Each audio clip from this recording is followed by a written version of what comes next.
आता एवढं तर सांगू नका का ते पण हितेंद्र ठाकूरचे होते पैसे असं असेल तर ते मी घेऊन जातो, मला उपयोगी पडतील पुढे काम धंद्या करता.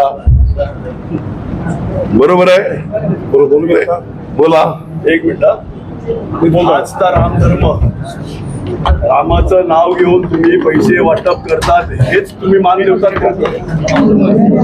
काय बोलायचं कुठे बोलायचं ह्याचं भान ठेवा. सगळे आकडे आपल्याकडे आहे.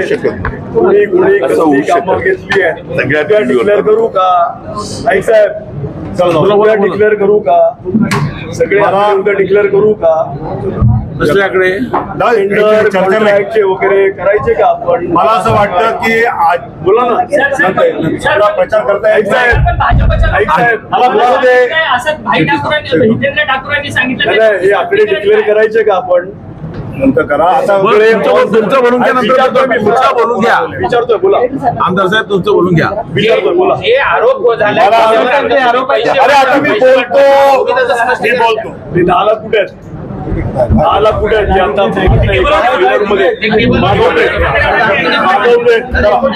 मला एवढंच सांगायचं आहे की जसं राजन नाईक यांनी सांगितलं निवडणुकीच्या दिवशी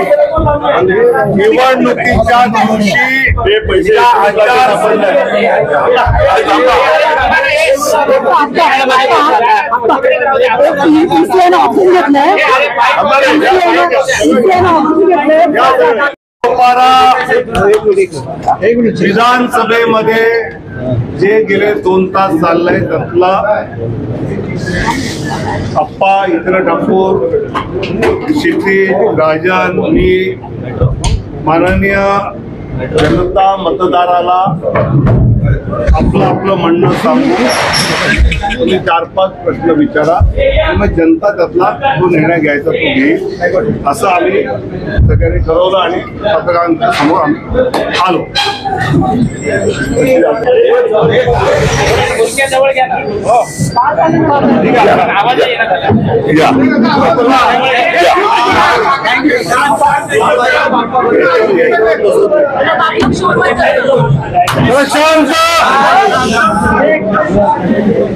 राजन बोला. आपण माझा सगळ्यांना नमस्कार.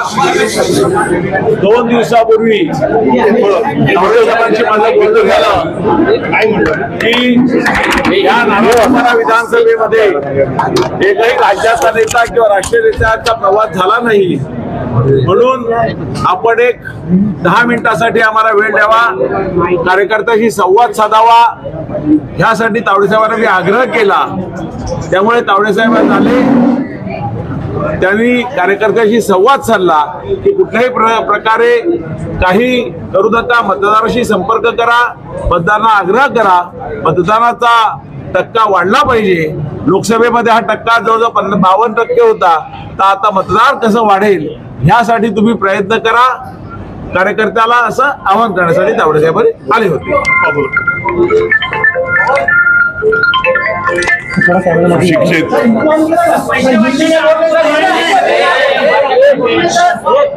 पहिले मराठी बोलू नका.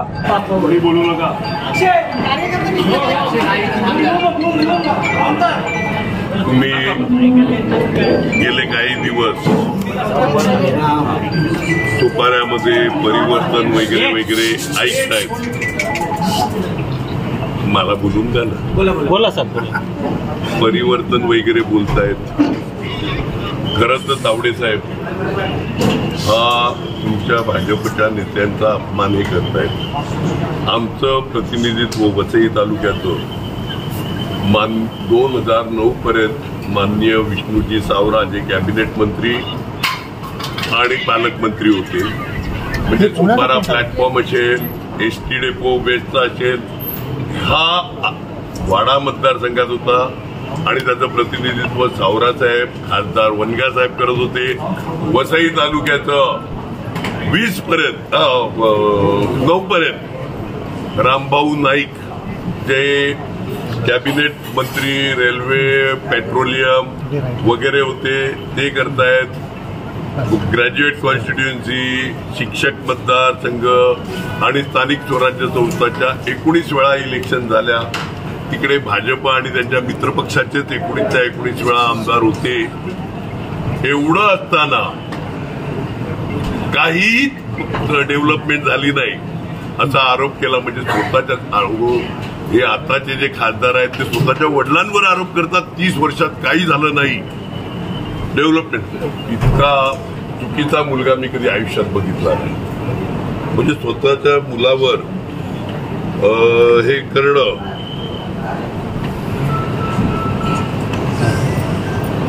चुकीचं आहे.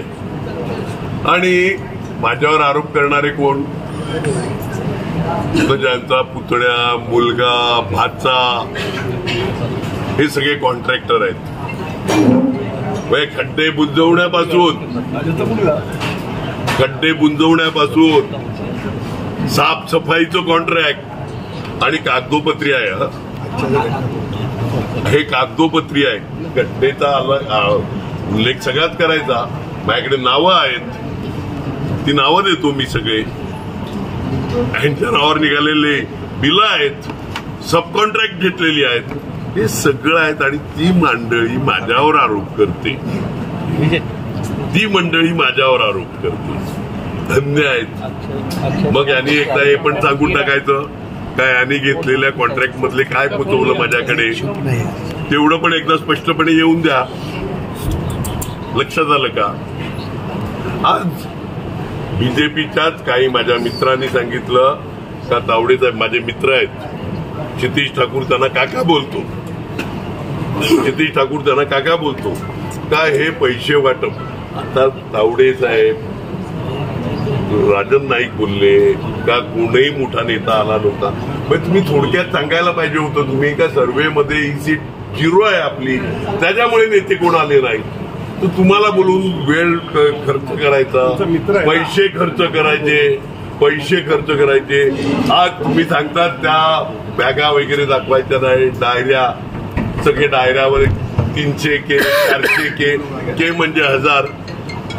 निवडणूक आयोगाने किती पैसे पकडले या हॉटेलमध्ये त्याचा पण उल्लेख. एकाच रूम मध्ये 10 लाख रुपये अजून खर्च चालू आहे. मग हे पैसे कुणाचे? आता एवढं तर सांगू नका का ते पण हितेंद्र ठाकूरचे होते पैसे. असं असेल तर ते मी घेऊन जातो, मला उपयोगी पडतील कुठे काम धंद्या करता.